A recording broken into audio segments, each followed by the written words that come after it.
Bueno, buenos días a todos. Si queréis, vamos empezando para, bueno, todos los que habéis conectado puntualmente y no haceros perder el tiempo, que se vaya uniendo el resto a continuación. Pues nada, buenos días, daros la bienvenida a una nueva sesión de la oficina Acelera Pyme de OnTech Innovation. Tenemos con nosotros a Antonio Alcántara, que es gerente del clúster, y va a hacer una breve presentación del proyecto Oficina Acelera Pyme y va a dar paso a la ponente de hoy. ¿De acuerdo? Antonio, cuando quieras. Gracias. Gracias, Ana. Bueno, como dice Ana, seré breve. Aquí lo importante es lo que María hoy nos va a contar. Pero bueno, como para aquellos que nos conozcáis y los que no nos conozcáis, somos Tech Innovation, somos clúster tecnológico de carácter nacional. Ya llevamos unos años, ¿no?, bastante consolidados, ¿no?, en el mundo de organizaciones y en concreto en ecosistemas de innovación, ¿no?, en innovación colaborativa. Y bueno, recientemente también patronal del sector tecnológico de la región de Andalucía. Pero ya digo, viene a sumar a nuestra faceta y nuestra función de clúster nacional, que seguimos en ella, seguimos trabajando en ella. Y bueno, dentro de nuestras actuaciones y acciones, pues se enmarca este proyecto. Este proyecto, como decíamos, Oficina Acelera Pyme, que seguramente ya algunos y algunas de las que estéis presentes habéis participado en algunos de los eventos que se han organizado, bueno, básicamente desde el arranque de este año, ¿no? Porque aunque el proyecto se inicia formalmente o es concedido en octubre, pero bueno, ahí hay unos meses de puesta en marcha y lo que es en concreto las actuaciones de información, sensibilización y de soporte han arrancado, como digo, al inicio de este año. También he heredado, ¿no?, de un proyecto que seguramente también conozcáis y hayáis participado en eventos de él, ¿no?, de la Oficina Acelera Pyme, que finalizó en junio del 25. Y bueno, y esto viene a dar continuidad a esta parte de servicios, ¿no? Que ya digo, lo enmarcamos dentro de lo que es oficina técnica y de acciones de digitalización, ¿no? Es verdad que puede ser aplicado al sector tecnológico sin duda, pero también al resto de sectores, como es la encomienda que tenemos por parte de Red.es. Bueno, y más allá de eso, tenemos una serie de servicios. En nuestra página web podéis entrar y consultarlos. Luego tenéis a vuestra disposición al equipo de OTEC, representado aquí por Maribel Fajardo y Ana Moya, y bueno, y a mí mismo, ¿no? Y también, ya digo, os podemos dar más información de otros servicios que desde el clúster ofrecemos. Aquellos que sois socios, como decía, o socias, ya no nos conocéis, pero bueno, aquellos que es la primera vez que tenéis contacto con nosotros, bueno, pues a vuestra entera disposición. Por mi parte, nada más, y en esa brevedad que he comentado inicialmente, hoy tenemos a María, miembro del equipo de You Forget Me, sin duda referente en el ámbito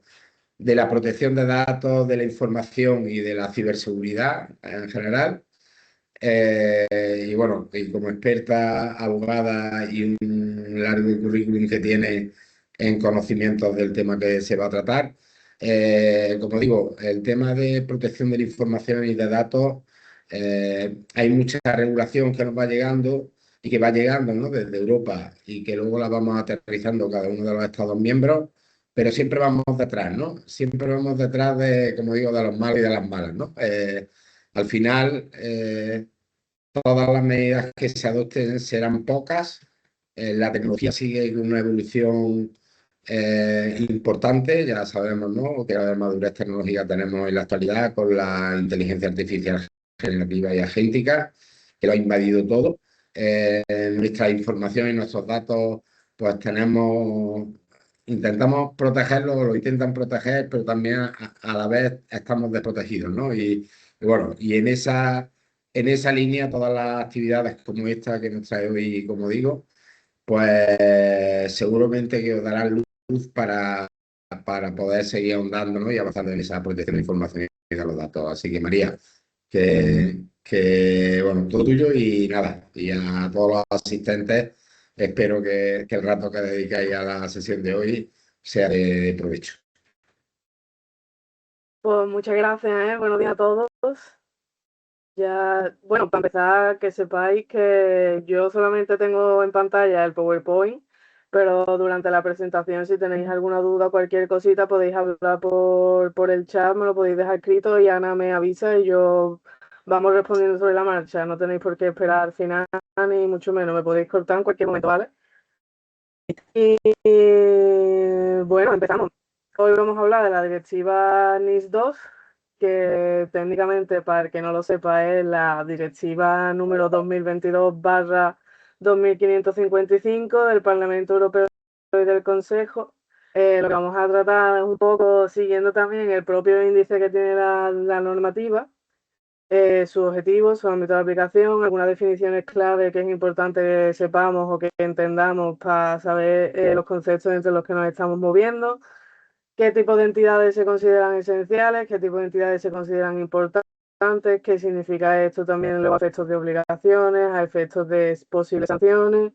el régimen sancionador, que también es algo muy importante que nos puede dar un poquillo de miedo, y la situación actual tanto en Europa como en España, ¿vale? Para empezar, lo que tenemos que saber es que esta directiva no es nueva, se aprobó el 27 de diciembre de 2022, entró en vigor 20 días después, que es el 16 de enero de 2023. Se supone, vamos, se supone no, establecía un plazo de transposición de un par de años, es decir, hasta el 17 de octubre de 2024 tenían los Estados miembros de la Unión Europea de tiempo para traerte la directiva a tu propio ordenamiento jurídico, a tu propio derecho nacional.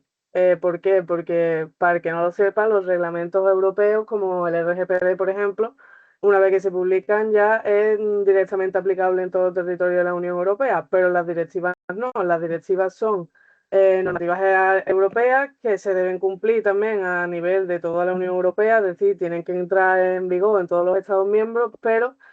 se da cierta flexibilidad o cierta libertad a cada Estado miembro para que lo haga como él mejor crea. En España seguimos esperando la transposición, que tampoco es algo nuevo. España es, yo creo además que es el país de la Unión Europea que más tarda y que más directivas tiene pendiente de transponer, o sea que no es algo nuevo ni algo personal contra la directiva NIS 2, es que los españoles somos así, por lo menos a nivel legislativo europeo. Y bueno, está bien saberlo, que vamos con retraso, pero estamos en ello. De todas maneras, eso lo contaremos, lo explicaré más detenidamente al final, qué es lo que está pasando, porque vamos muy tarde. Pero bueno, está bien que sepamos más o menos la situación actual. También está bien que sepamos qué era lo que había antes de la NIS 2, porque se llama NIS 2 porque antiguamente estaba la directiva NIS, que se hizo en 2016, que fue el primer gran paso que dio la Unión Europea para establecer medidas destinadas sobre todo a conseguir un nivel elevado de seguridad de las redes y de los sistemas de información.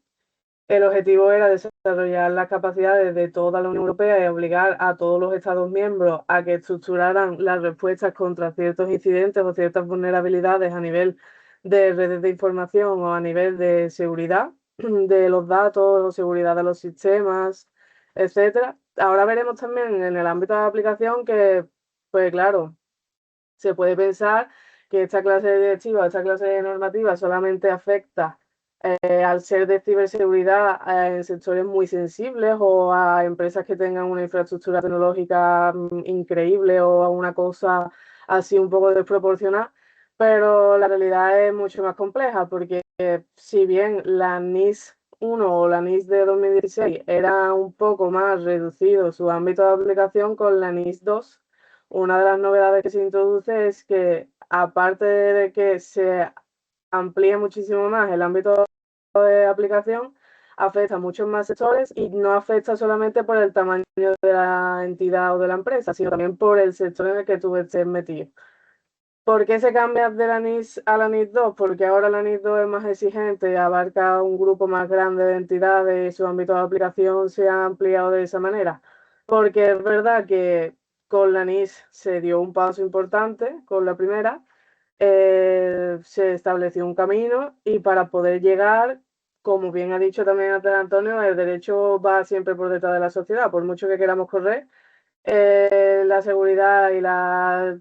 ciberseguridad sobre todo va cambiando de una forma increíble Entonces hay que intentar ponerle puertas al campo, hay que reforzar la supervisión, hay que convertir la gestión del riesgo en una obligación estructural de ciertas empresas y es lo que se ha propuesto la Unión Europea con esta directiva NIS 2. Porque claro, no tenía mucho sentido que el nivel de cumplimiento fuera diferente entre los distintos países si queremos crear un mercado interior común y seguro. Entonces, las novedades de la NIS 2 serían que se amplía el ámbito de aplicación, hay más sectores y subsectores y tipos de entidades que resulta que están dentro de las obligaciones que se imponen y que tienen que tener en cuenta todo lo que se diga a partir de ahora. Afecta sobre todo a medianas y grandes empresas, porque veremos que, salvo que una pequeña empresa esté en alguno de los sectores de alta criticidad que se establecen en los anexos de la directiva, que ahora también vamos a ver cuáles son, por norma general lo que quieren es excluir a las pequeñas y a las microempresas. No obstante, como ya hemos dicho, afecta a ciertas entidades con independencia de su tamaño. Endurece también la directiva NIS 2 las sanciones que había en caso de incumplimiento de las obligaciones con respecto a la NIS 1. Se crea también la clasificación entre entidades esenciales y entidades importantes e incluye también unas maneras nuevas para controlar un poco más allá de un poco como la responsabilidad reactiva o responsabilidad proactiva. A través de la NIS 2 se intenta que la responsabilidad de las empresas sea proactiva de varias maneras que veremos durante la exposición. El objetivo de la directiva, igual que con la directiva NIS 1, es conseguir un elevado nivel común de ciberseguridad en toda la Unión Europea para mejorar el funcionamiento del mercado interior, que suele ser una de las finalidades o uno de los objetivos de todas las directivas que se han ido haciendo, por lo menos a nivel de ciberseguridad o a nivel de protección de datos también. ¿Y cómo pretenden conseguir esto? Lo pretenden a través de establecer ciertas obligaciones a los Estados miembros,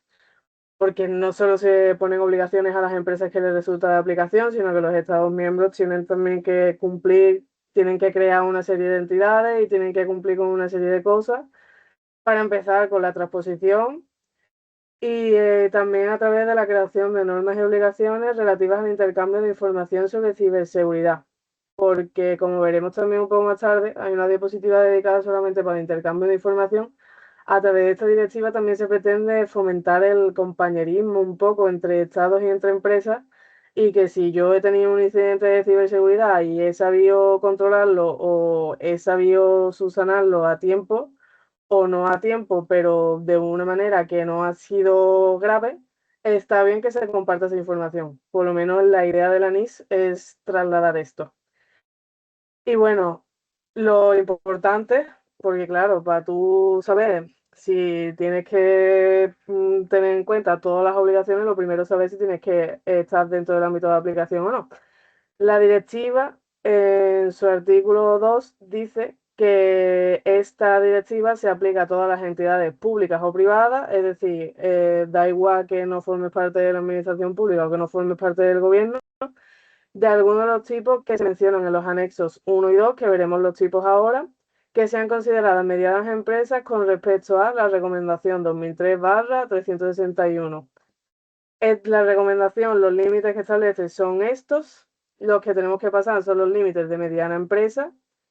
que para que no esto lo he puesto aquí a modo de ilustrativo por si a alguien le da curiosidad, para tenerlo más o menos claro, pero lo importante es esto. Ahora veremos también, ¿vale? Los límites que hay que pasar, que están en la diapositiva siguiente para que lo veáis, pero independientemente del tamaño, como vengo diciendo desde el minuto 1, hay ciertos sectores en los que la directiva le va a aplicar, aunque seas una microempresa, que son estos de aquí: la energía, la banca, la infraestructura de los mercados financieros, la investigación, la química, los servicios postales, la fabricación de ciertas sustancias químicas, proveedores digitales como proveedores de nombres de dominio, proveedores de servicios de confianza, ¿qué te digo? Aguas residuales, agua potable también, servicios de mensajería, gestión de residuos, organismos de investigación, proveedores de mercados en línea, proveedores de motores de búsqueda, plataformas de redes sociales. Hay una barbaridad de, como he dicho también antes, el ámbito de aplicación es muy grande. Hay que tener en cuenta que a lo mejor no te aplica a ti directamente, pero tú formas parte de la cadena de suministro, formas parte del proceso productivo de alguna empresa a la que sí le aplica. Y entonces esta empresa a la que sí le aplica va a pedirte a lo mejor que cuentes con ciertas auditorías o que cumplas con ciertas normas ISO, porque eso facilita también a que ellos hayan tenido una responsabilidad proactiva de tener en cuenta que sus proveedores cumplan con ciertos mínimos de seguridad. Y hay que tener muchas cosas en cuenta. Aparte de estos sectores en los que sí o sí vas a tener que cumplir con la directiva NIS2, es aplicable a entidades públicas o privadas que tengan más de 250 empleados, facturen más de 50 millones o tengan un balance anual de más de 43 millones. Que son números gigantes, pero claro, teniendo en cuenta que independientemente de su tamaño, si pertenece a alguno de los sectores que acabamos de ver, se te va a aplicar la directiva igual, al final el ámbito de aplicación de esta norma es muy grande. Además, explícitamente nombra en el artículo a estos tipos de prestadores de servicios para recordar que independiente de su tamaño, si te dedicas a algo de esto, que se entiende que son sectores críticos para la ciberseguridad, vas a tener que tener en cuenta todo lo que diga la directiva NIS2. A partir de aquí, en la directiva hay un artículo, como en muchas normativas europeas, que se dedica a definir ciertos conceptos a efectos de la directiva, porque no es lo mismo un servicio digital para efectos de esta directiva que a lo mejor para efectos de la directiva del EIDAS, que es el reglamento de identidad electrónica. Entonces estaría bien, obviamente, porque si os paráis a mirar lo que es el texto de la normativa, hay muchas definiciones además están también hechas en referencia a otro artículo, o otra normativa, otra directiva, o otro reglamento. Pero estaría bien que nos lo mirásemos o nos lo viéramos si estamos interesados o si creemos que nos puede resultar de aplicación, para tener más o menos en mente qué es lo que significan estas palabras, porque al final toda la normativa gira en torno a estos conceptos. Por ejemplo, un incidente, que si es algo importante, que también lo veremos luego, que significa un incidente significativo, un incidente grave. Es todo hecho que comprometa ya sea la disponibilidad, la autenticidad, la integridad o la confidencialidad de los datos que se almacenan, se transmiten o se tratan, o de los servicios ofrecidos por sistemas de redes y de información. ¿Qué significa que sea a gran escala? Pues que cause perturbaciones que superen la capacidad de un Estado miembro para responder a él, o que afecte significativamente por lo menos a 2 Estados miembros de la Unión Europea. ¿Qué es el riesgo, por ejemplo? Que también es importante, la posible pérdida o perturbación causada por un incidente, expresada como una combinación de la magnitud de tal pérdida o perturbación y la probabilidad de que se produzca ese incidente. Teniendo en cuenta esta serie de cosas, por ejemplo, vulnerabilidad también me parece importante, que es una deficiencia, una susceptibilidad o un fallo de productos TIC o de servicios TIC que puede ser aprovechado por una ciberamenaza y terminar en un incidente y crear ese riesgo que acabamos de comentar. Una vez tenemos en mente y tenemos claro qué suponen estos conceptos y qué es lo que va a suponer también un incidente o un incumplimiento, seguimos. Porque claro, para tener en cuenta las obligaciones que hay que cumplir, primero tenemos que distinguir, una vez que sabemos que ya nos es de aplicación la directiva NIS2, si somos unas entidades esenciales o unas entidades importantes, porque a efectos tanto de obligaciones como de sanciones en caso de incumplimiento, varía la situación entre una y otra. Entonces, esta distinción sirve tanto para graduar el nivel de supervisión como la intensidad del control que también van a tener las autoridades competentes con respecto a la NIS2, con respecto a estas entidades. Y está bien que sepamos la diferencia y si nos es de aplicación, si nosotros somos esenciales e importantes o no somos ninguna de las dos. Que de todas maneras hay entidades que también se pueden nombrar como esenciales o como importantes por parte de los Estados miembros, aunque no cumplan con estos requisitos o con todos, ¿vale? Para que lo tengamos en cuenta, pues se supone, pues claro, hay ciertos plazos que aparte de la transposición se deberían haber cumplido, que uno de ellos es que en 17 de abril de 2025 los Estados miembros tendrían que haber elaborado España también, obviamente, aunque como no hemos traspuesto, tampoco lo hemos hecho, pero deberían haber elaborado una lista con todas las entidades esenciales importantes, además de una lista con todas las entidades que prestan servicios de registro de dominio, ¿vale? De nombres de dominio. Esta lista, que debería haberse publicado el año pasado, se tiene que revisar por lo menos cada 2 años y actualizarse. Es decir, se debería haber hecho el año pasado y se debería actualizar el año que viene. Pero bueno, para que lo tengamos en mente, aunque no se haya hecho. Y entonces las entidades esenciales son aquellas que superan los límites de la recomendación que hemos visto antes. Por eso las importantes por exclusión son aquellas entidades que pertenecen a sectores de alta criticidad o sectores críticos en general,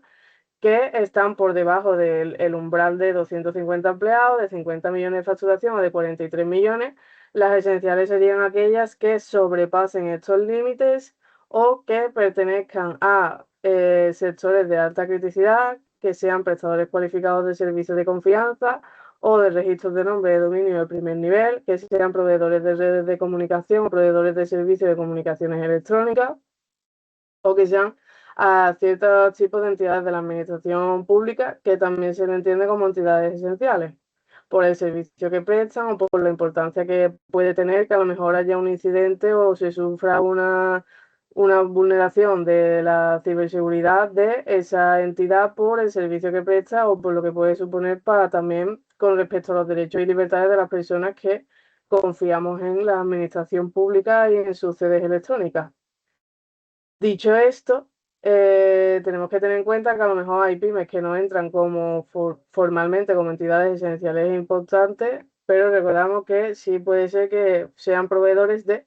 una entidad esencial o de una entidad importante. Y a raíz de ahí, pues a lo mejor se os exige que cumpláis con auditoría o que en el contrato se incluya una cláusula de notificación de cualquier vulneración que se sufra, que tenga a lo mejor cierto nivel de formación, porque veremos también a continuación que las obligaciones que se imponen no son solo un poco abstractas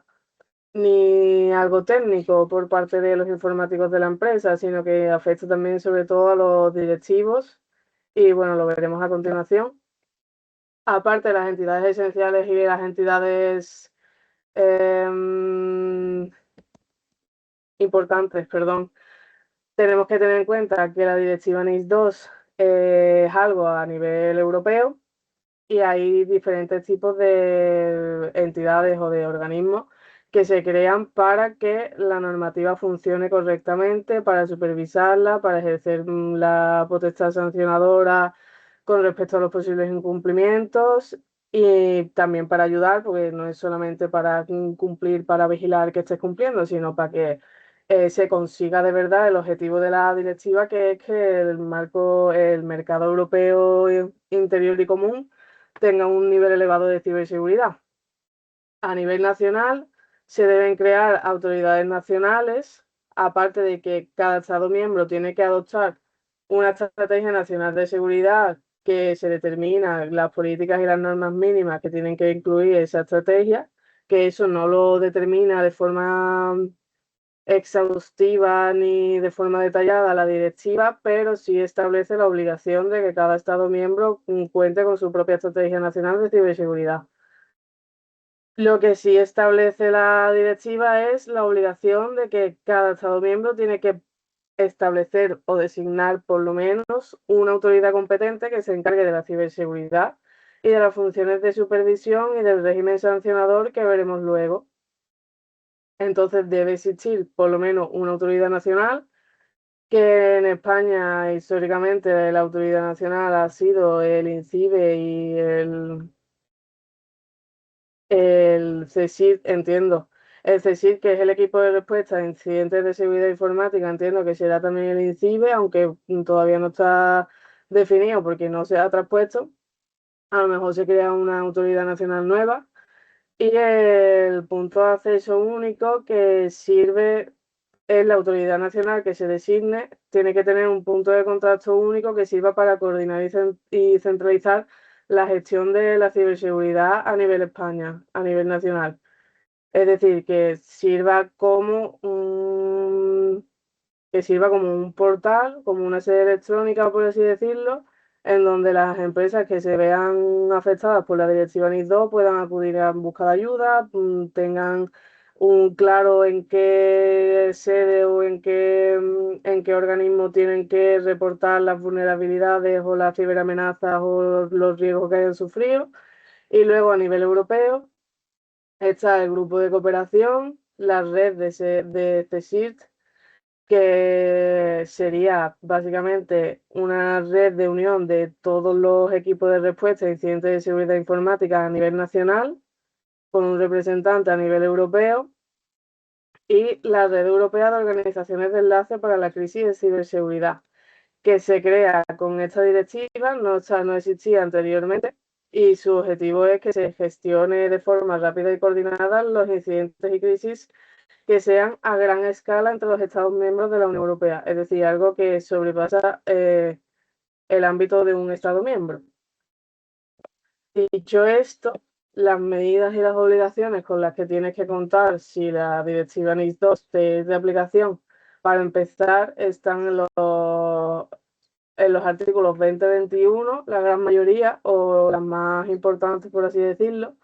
En el artículo 20 lo que se establece es que la responsabilidad no está solo, como he dicho antes, en el ámbito técnico o en el ámbito informático, sino que también se coloca la responsabilidad en el nivel de la dirección de la empresa.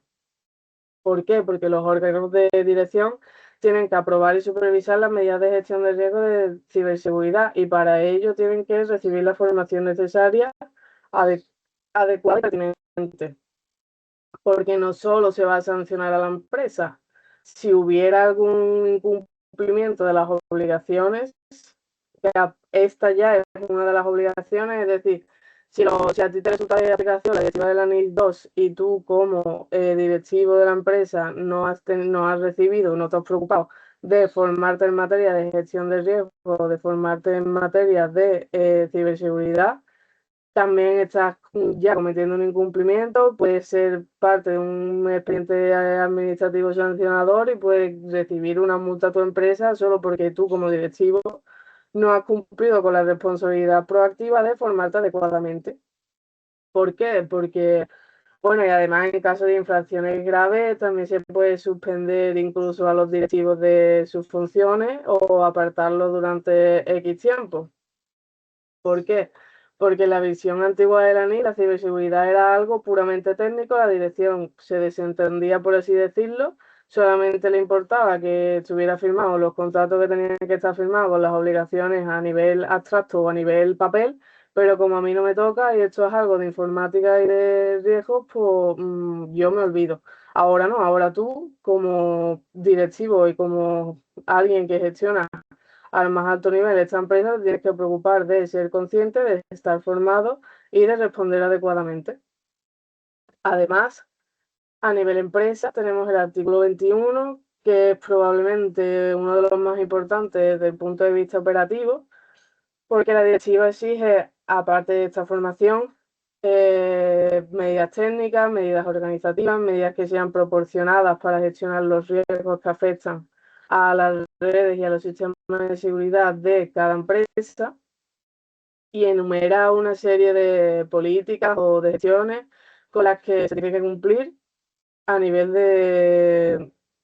como mínimo. Es decir, si tú a partir de aquí quieres poner algo más de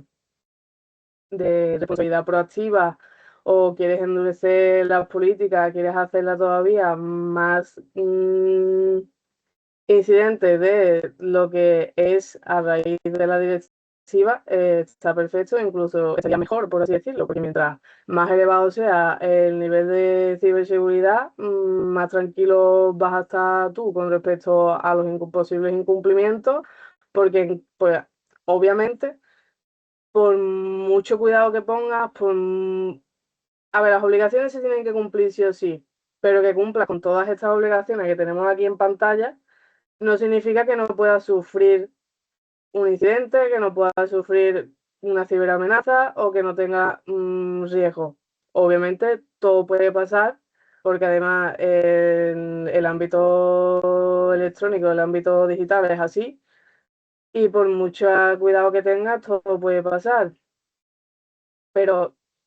lo importante es que tú hayas sido responsable proactivamente y hayas hecho todo lo necesario y todo lo que podías hacer para que no pasara. Si aún así pasa,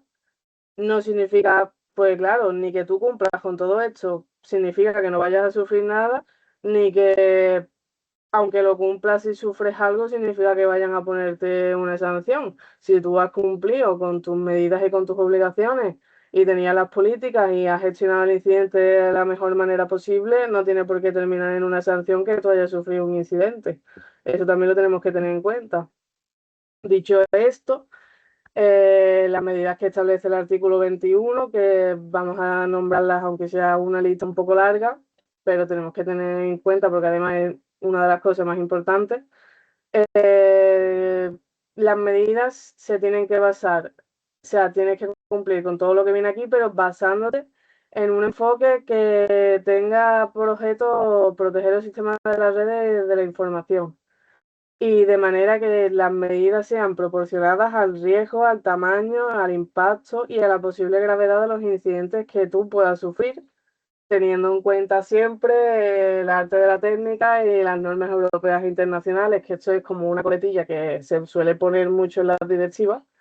Pues claro, no te van a pedir un imposible, hay que tener en cuenta los límites técnicos que existen en el momento en el que tú hayas sufrido esa vulneración, que a lo mejor el año que viene, si sufriera la misma, el límite técnico o las limitaciones que tú tienes serían diferentes y a lo mejor no las sufrirías. Pero en el momento en el que pasó, por el estado en el que estaba el sistema y el mercado, pues sí, creo que me explico.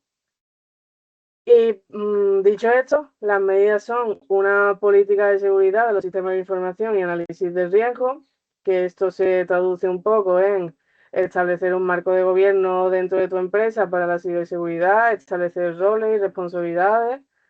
una gestión de incidentes correcta, que es tener planificada la detección, notificación y respuesta de los posibles incidentes, igual que tener planes y procedimientos establecidos en caso de incidentes, la continuidad de las actividades, la gestión de las copias de seguridad y la recuperación en caso de catástrofe y en gestión de crisis, que esto tampoco es algo nuevo de la directiva NIS 2, porque ya hay otra serie de normativas que, o incluso si cumples con alguna norma ISO, puede ser que ya cumplas con parte de la continuidad y del plan de recuperación de crisis y que tengas con tus copias de seguridad y con tus backups, pero bueno, la directiva NIS 2 lo vuelve a establecer. Y con respecto a esta obligación, también es interesante tener en cuenta que hay que tener formación para poder gestionar bien la recuperación en caso de catástrofe y los planes de continuidad, y que se deben realizar simulacros de continuidad del negocio. Es decir, ¿qué pasaría si por lo que sea mañana se te hackean o te borran la copia de seguridad que hayas hecho? ¿Cómo la recuperas? Y simular qué es lo que pasaría. Y esto también es otra medida de responsabilidad proactiva para tú demostrar que estás preparado y que estás formado para que en caso de que ocurra, reaccionar de la mejor manera posible. Luego la seguridad en la cadena de suministro y en las relaciones con los proveedores y con los prestadores de servicios directos, que se traduciría en evaluar los riesgos de seguridad que existen en tu cadena de suministro, qué medidas de mitigación tienen, los riesgos e impactos que tienen también los proveedores con los que tú trabajas, que por eso comenté ya anteriormente que puede que a ti como pequeña empresa no te afecte porque no te dedicas a ninguno de los sectores que hemos dicho y porque por el tamaño de tu empresa se te excluye, pero puede que trabajes con una empresa un poco más grande, que sea una empresa mediana de aquí de España, de Francia, de Portugal, que sí que necesite que tengas un mínimo de seguridad o un mínimo de nivel de madurez técnica en este sentido. Luego, la seguridad en la adquisición, desarrollo y mantenimiento de redes y de información, que esto se traduce en buscar vulnerabilidades, hacer exámenes o test de simulación de qué pasa si hay una vulnerabilidad, qué medidas de mitigación tengo y sobre todo formación en ciberseguridad. Las políticas y procedimientos para evaluar la eficacia de las medidas, que es tener definidas dentro de tu empresa una serie de políticas que te sirvan para la auditoría y para realizar estas pruebas, las prácticas básicas de ciberhigiene y formación en ciberseguridad, bastante obvio, yo creo que no hace falta ya que me siga repitiendo, pero es muy necesario que haya una formación continua y una formación adaptada tanto a tu nivel de operativa dentro de la empresa como a tu nivel de jerarquía, pues ya recordamos que los directivos tienen que estar también formados y es algo en lo que incide también mucho la directiva NIS 2, con el tema de que exista formación y que el marco de gobernanza de la empresa esté claro y que todo el mundo tenga sus roles y sus responsabilidades y las políticas definidas. Y dicho esto, también es verdad que bueno, la seguridad dentro de los recursos humanos, las políticas de control de acceso y la gestión de activos, que esto también os puede sonar de otras normativas, porque no es tampoco nuevo la directiva NIS 2, pero bueno, siempre es bueno establecer procedimientos para que los empleados solo tengan acceso a aquello que es necesario, que no todo el mundo pueda ver lo de todo el mundo, que recursos humanos solo acceda a recursos humanos, que yo no pueda ver la nómina de mi compañero, sino que yo solamente pueda ver la mía y que lo único que pueda ver todas las nóminas sea responsable de recursos humanos. Por ejemplo, eso es una política de control de acceso y de gestión de activos. Que haya formación y pruebas sobre esta política de control de acceso para demostrar que no solamente es un papel, sino que se lleva a cabo en la realidad, que también es bastante importante porque tú puedes contar con todas las políticas, con todos los procedimientos y con todos los planes de continuidad, de recuperación y de formación del mundo, que también es importante que seas capaz de demostrar que eso es así realmente, que no solamente se queda en el papel, sino que es real, ¿vale? No es algo abstracto, sino que la realidad de tu empresa se lleva a cabo, se tiene en cuenta y se hace, ¿vale? Y por último, la autenticación multifactorial, que es implementar sistemas de doble factor de autenticación, de cualquier tipo de doble factor de autenticación. Y en ese sentido me parece interesante nombrar que sí que es verdad que no se impone la obligación de que las empresas a las que le afecte la NIS 2 trabajen únicamente con proveedores de servicios de confianza cualificados, pero sí que se recomienda muchísimo. Entonces, está bien tenerlo en cuenta que si necesitáis contratar un proveedor de servicios de confianza, a lo mejor si lo hacéis cualificado, pues es otra medida de responsabilidad proactiva que estáis tomando de forma voluntaria, ¿vale? Dicho esto, la directiva también incide mucho en que las medidas que se tomen y las políticas que se hagan sean de forma adecuada y proporcionada.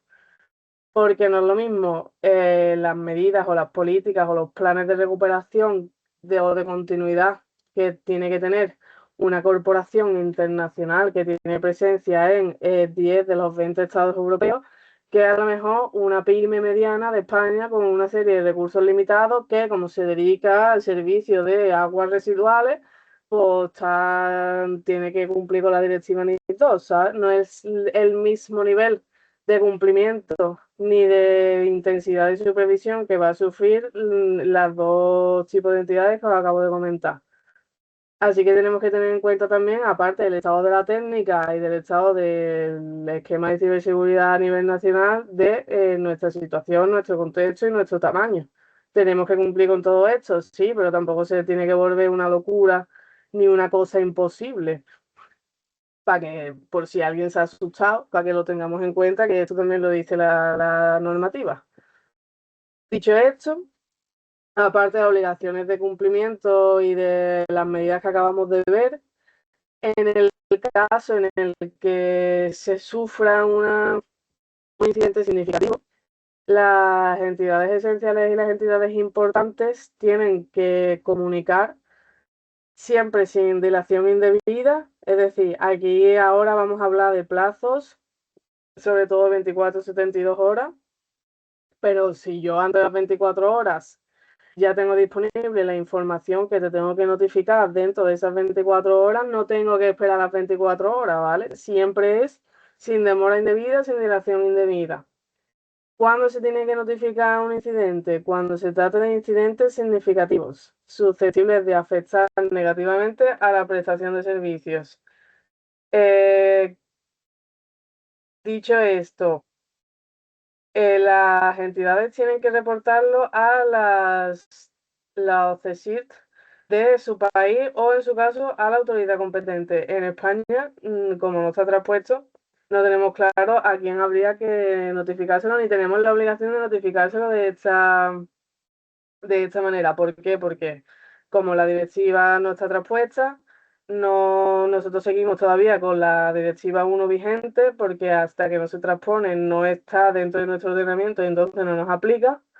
Pero está bien que conozcamos de cara al futuro, porque ya tampoco puede quedar poco para que estemos dentro de la NIS 2 y para que la transpongamos de forma efectiva y nos afecte, que cómo tendríamos que actuar en caso de sufrir un incidente significativo, ¿vale? La regla general es que la alerta o la notificación temprana va a ser en 24 horas, la notificación intermedia en 72 y el informe final siempre va a ser en el plazo máximo de un mes. Es decir, la empresa no tiene que tener no tiene que agotar, como he dicho antes, todo el límite de tiempo que acabo de decir. Si tú tienes ya lista la información que se te pide, que para las 24 horas es tener constancia del incidente significativo, sospechar si sospechas que el incidente viene de una acción ilícita o de una acción malintencionada y la posible repercusión transfronteriza que pueda tener este incidente. Si tú cuentas ya con esta información,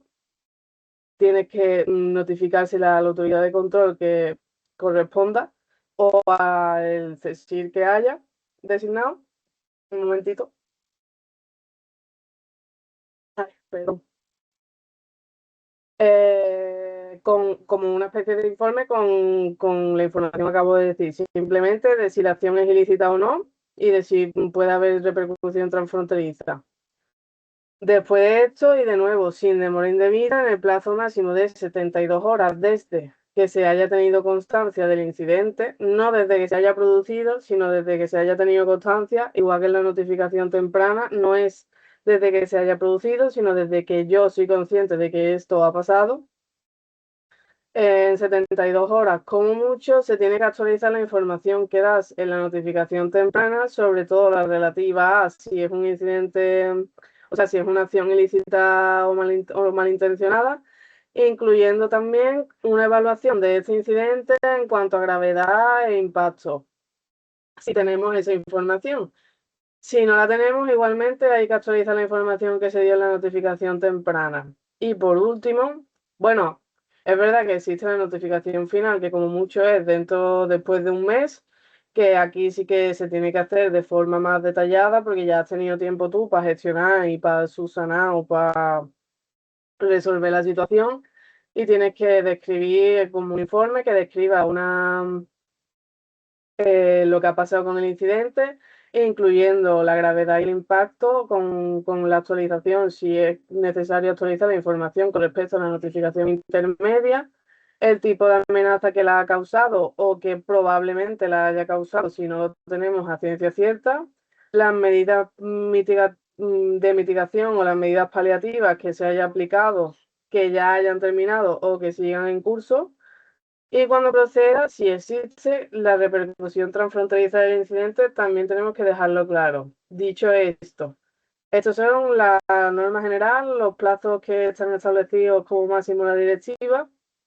Tenemos que tener en cuenta que a instancias del CSIRT que se establezca o de la autoridad competente que nos toque, también se nos puede pedir, antes de que acabe el mes de plazo máximo, un informe intermedio con alguna serie de actualizaciones si ellos consideran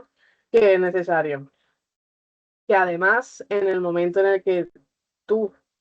pones en conocimiento del CSIR o de la autoridad competente de que ha sufrido un incidente o que está sufriendo un incidente,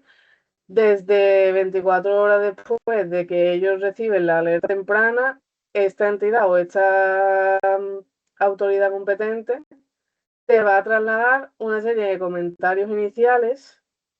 para que tú, en forma de asesoramiento o orientación, Es decir, que la entidad que sufra un incidente, aparte de notificar,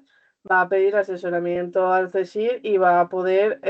servirse de su ayuda al final. ¿Que estamos obligados a notificarlo? Sí, pero bueno, no te dejan solo. No es solamente que tú estés obligado a avisar de que has pasado esto, sino que en base al aviso que tú le des, ellos van a intentar proporcionarte ayuda orientada al incidente que tú le estés contando, ¿vale? Y a continuación tenemos los intercambios de información, que también lo comenté al principio, que según el artículo 29, lo que es la directiva fomenta el intercambio de información sobre ciberamenazas y vulnerabilidades o posibles indicadores de estos riesgos. La idea que hay detrás de estos intercambios de información es la resiliencia que va mejorando cuando la gente o las entidades que al final sufren o comparten esta clase de situaciones, comparten también la inteligencia y la experiencia que obtienen a raíz de gestionarlas. Entonces, el artículo 29 lo que viene a decir es que todas las entidades que se encuentren dentro del ámbito de la directiva, así como también otras entidades que a lo mejor no están dentro del ámbito de aplicación de la directiva, pero que porque le interese o porque, como he dicho antes, a lo mejor también forman parte de la cadena de suministro del proceso productivo de otra entidad que sí le afecta,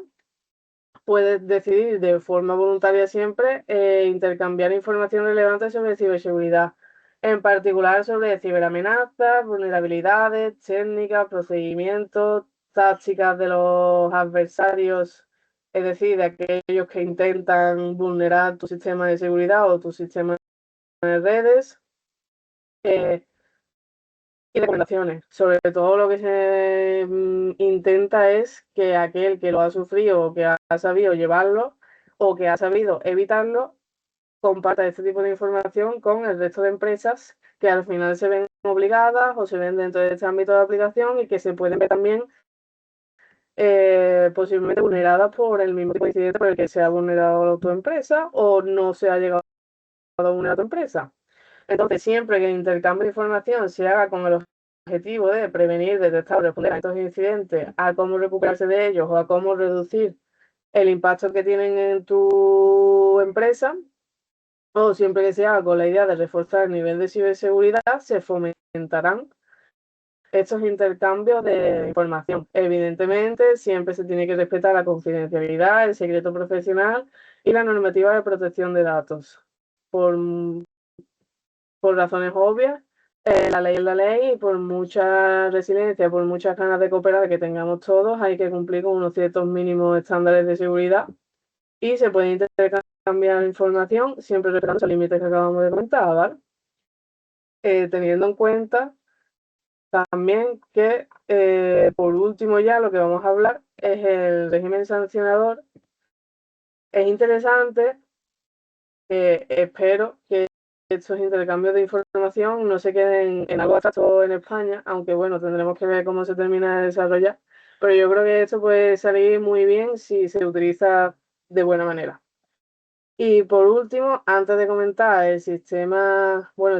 situación actual que tenemos en España, tenemos que tener en cuenta que existe un régimen sancionador que ha sido endurecido con respecto al régimen sancionador que había en la NIS 1, que además de las multas que vemos aquí de dinero, que a lo mejor puede ser una de las cosas que más miedo da a las grandes empresas, a las empresas en general, el régimen sancionador se activa a raíz de un incumplimiento de los artículos 21 y 23. En particular, se debe activar por parte de las autoridades competentes, siempre que proceda tanto a través de medidas de supervisión a posteriori de que haya sufrido un incidente como antes de, porque a las entidades esenciales se les puede hacer inspecciones antes de, y si no cumples con alguna de las obligaciones que tienes como entidad esencial, aunque no haya sufrido un incidente, se te puede poner una sanción. Que, bueno, también tenemos que tener en cuenta, como ponéis en la diapositiva, que el plazo máximo para el desarrollo del régimen sancionador a nivel nacional era el 17 de enero de 2025, es decir, en enero del año pasado se supone que todos los Estados miembros deberían haber desarrollado ya su propio régimen sancionador, aunque lo máximo y el contenido esencial ya viene establecido en la directiva, que es para las entidades esenciales multas máximas de hasta 10 millones o el 2% del negocio anual total, que con el negocio anual total lo que quiere decir la directiva es que si eres un grupo de empresas se van a tener en cuenta a todas las empresas, no solamente a las que lo hayan cumplido, sino a todas. Y para las entidades esenciales importantes, o sea, para las entidades importantes se tiene hasta un máximo de 7 millones o un 1,4 máximo del volumen anual del negocio. Esta diferencia es básicamente porque las entidades esenciales son más críticas, entre comillas, que las entidades importantes, entonces se les pone sanciones un poco más grandes. Pero bueno, aparte de estas sanciones económicas, tenemos que tener en cuenta que la autoridad competente, en sus funciones de supervisión, aparte de poder imponer sanciones económicas, va a poder imponer todas estas medidas correctoras, ¿vale? A percibir, adoptar instrucciones vinculantes, que se cese una conducta de cualquier tipo que vaya en contra de la directiva, ordenar a cualquier persona física o jurídica a que cese o a que preste un servicio si se ve potencialmente afectado por una ciberamenaza, imponer multas administrativas, como ya hemos dicho, suspender ciertas certificaciones o ciertas autorizaciones para entidades esenciales relativas a los servicios por los que resulta la aplicación de esta directiva, o prohibir incluso a los responsables o a los directores el ejercicio de esas funciones directivas. Aunque este apartado solamente aplica a las entidades esenciales y no a las importantes. Además de todo esto que pueden hacer como autoridades competentes, tenemos que tener en cuenta que como parte de sus funciones de supervisión y de control, la directiva le otorga potestad a la autoridad competente para hacer inspecciones en el mismo sitio, en las mismas instalaciones de tu empresa, para realizar auditorías de seguridad, que de las que se tiene cargando un organismo independiente o una autoridad competente en ese sentido, a realizar análisis de seguridad basados en criterios de evaluación del riesgo para cooperar con la entidad afectada por un incidente cuando sea necesario. También te puede hacer solicitudes de información, como a lo mejor hace la Agencia Española de Protección de Datos antes de imponerte una sanción. También te puede hacer solicitudes de acceso a tus datos, a tus documentos o a tus políticas, solicitudes de pruebas de la aplicación efectiva de esas políticas. Y tenemos que tener en cuenta todo esto para evitar un incumplimiento y para responder de forma correcta ante un requerimiento por parte de la autoridad competente, porque efectivamente están facultadas para ello, ¿vale? ¿Y cuál es nuestra situación actual? Pues, como hemos dicho desde el principio, España tendría que haber traspuesto la Directiva NIS2 antes del 17 de octubre de 2024, no lo ha hecho. Entonces ya el año pasado la Comisión Europea envió a España un dictamen motivado por no haber notificado la plena transposición. No somos los únicos en la Unión Europea que no hemos traspuesto la directiva NIS2. Creo que Luxemburgo, por ejemplo, tampoco lo ha hecho. Hay 3 o 4 más que no lo han hecho. Pero bueno, lo importante es lo nuestro. Y no está bien no haberlo traspuesto. Vamos tarde, seguramente puede terminar en una multa que no hayamos traspuesto a tiempo la directiva.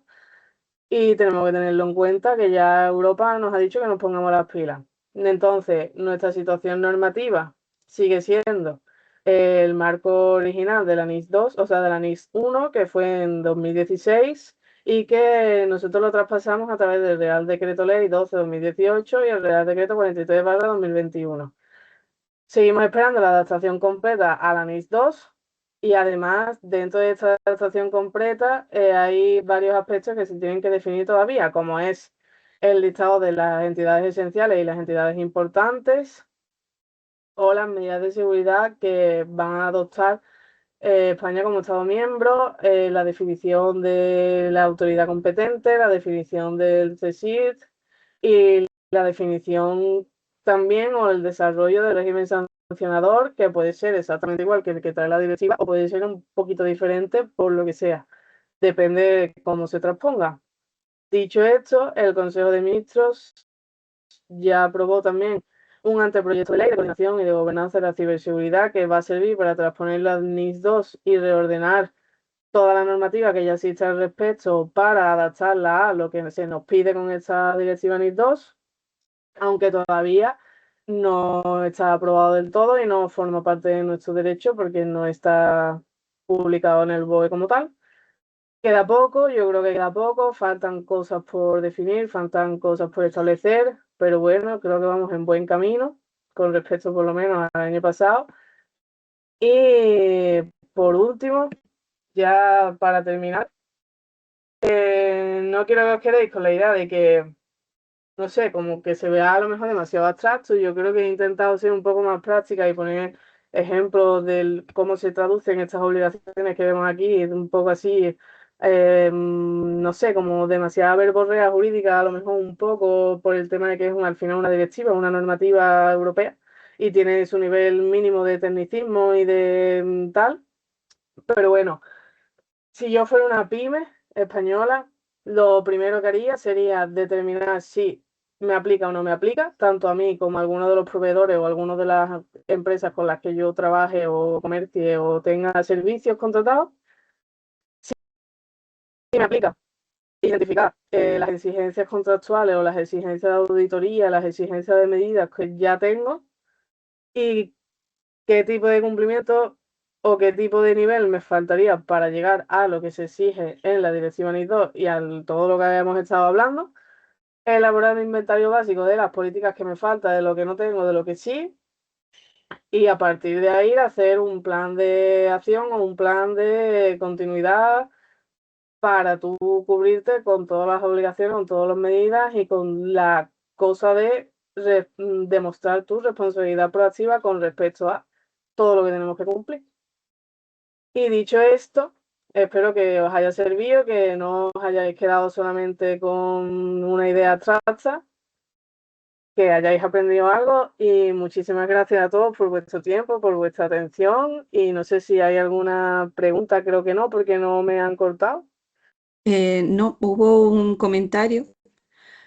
sobre las sanciones. Espérate, nos están preguntando si hay algún enlace donde poder comprobar si nuestra empresa está obligada o no.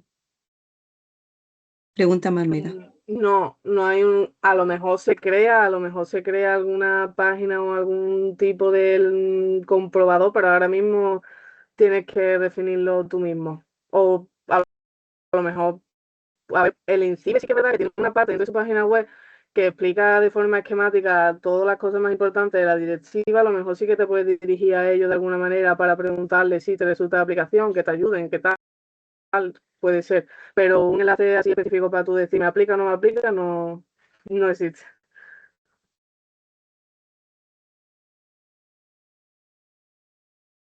No, mientras escribe Manuela, vale, gracias a ti, Gracias a Manuela, ti. por preguntar.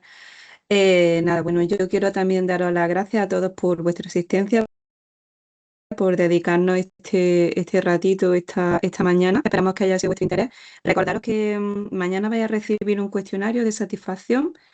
que os rogamos que cumplimentéis, que nos hagáis sugerencias de mejoras, de temáticas que queréis que tratemos.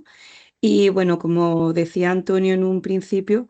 que las compañeras de la Oficina Celera Pyme estamos a vuestra disposición para cualquier duda, asesoría o necesidad que tengáis. ¿De acuerdo? Así que muchas gracias a todos. Si no hay más preguntas ni más dudillas, pues despedir a María. Muchas gracias, María, por tu presentación, por tu tiempo. Nada, vosotros. Y nada, un placer contar contigo y que esperamos ver a todos en un futuro. Muchísimas gracias a todos por asistir. Que tengáis buen día.